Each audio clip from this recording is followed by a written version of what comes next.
So after President Trump won the popular vote and the electoral vote, Governor Gavin Newsom came out and said that he was going to, in his words, Trump-proof California. I wish we had a better explanation of what that meant, because I think working with our federal partners, just like we did under the Biden administration, and just like I did getting SB 14, the human trafficking bill, I had to work across the aisle, and that made the bill good, and we got the bill out. I think working together makes better government, and I would implore the governor to work with the Trump administration instead of giving the AG a blank check to just sue the Trump administration on various issues. And what does it mean if the Trump administration pursues parent choice when it comes to education, so that parents can, if you're low socioeconomic disadvantaged community and you have to go to a poor performing school just because of where you live, why can't you take your child out of that school and send them across town where they'll have a better opportunity for success? Well, that's not allowed in California, but if the Trump administration pursues that, are we going to file a lawsuit against the administration saying that we will not allow that in California?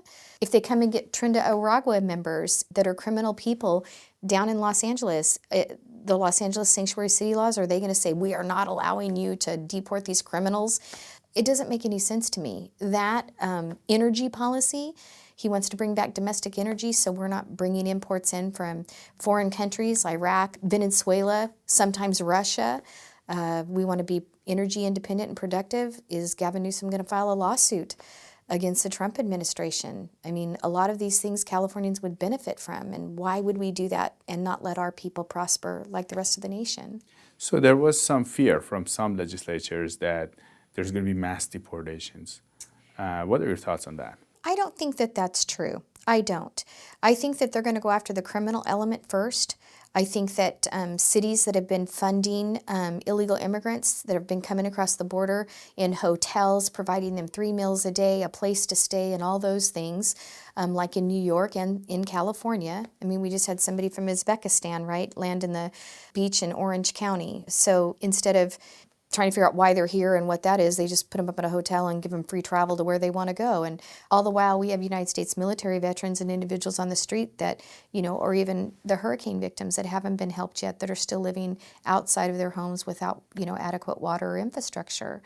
So I think people made a decision in November when they elected President Trump that they want America to be put first.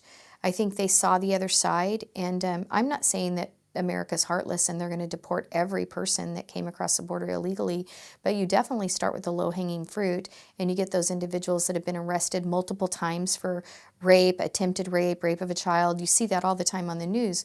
They need to go, and that's how I feel. But I also know that, my daughter grew up with somebody that's been in the United States all of her life, and that's what she's known all of her life. This is her country, and she wasn't born here, and her parents brought her here when she was 9 months old. Now, I didn't know that till she was almost 16, because I'm like, how come you don't have your driver's license? Why aren't you getting your driver's license? I'm one of those parents, right?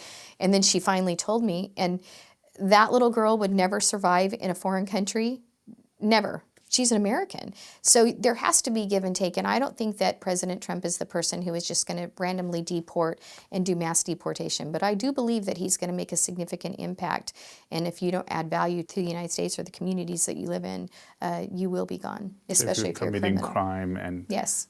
And what about the education side? Is California worried about the education side of the Trump administration's policies? So yes, I think that I brought it up on the floor at the special session, and Senator Weiner from San Francisco got up and said something about the Trump administration wanting to dismantle the education system in California, and that's not his goal. He wants to give competition and parents the right to choose the education that would be better for their children. You might have an autistic child that may learn in a different environment than a traditional public school. You might have a Down syndrome little girl, my friend Chloe, where all her life in a public school, the public school system told him, your daughter will never do this. Your daughter will never do that. She's never going to be able to do this. And then they scrimped and saved and put her in a hybrid school. She goes to school 3 days a week, and then the parents get the curriculum and they teach her at home 2 days a week.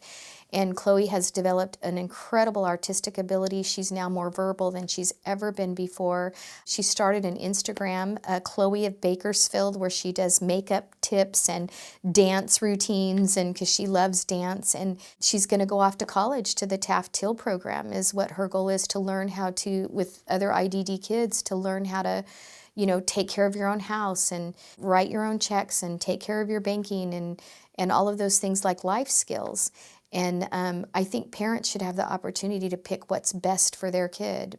There's a parent that has a child that is very smart, like 7 years old, and he's talking about hydroelectric dams and waterways and the Twin Towers and, how they were built and what's the, you get questions. Most kids come home and go, hey, what's for dinner? This kid comes home and goes, do you know the center of the Earth core temperature? Those kids need to be challenged. And if there's a school out there for kids like that, for them to be able to go, then that money should follow the student to that school so that student can have the best educational opportunities and the best advancement possible. And if the Newsom administration is going to file a lawsuit against school choice, what does that do to our parents and our students that can create a better opportunity in a different school if parents choose to send them there?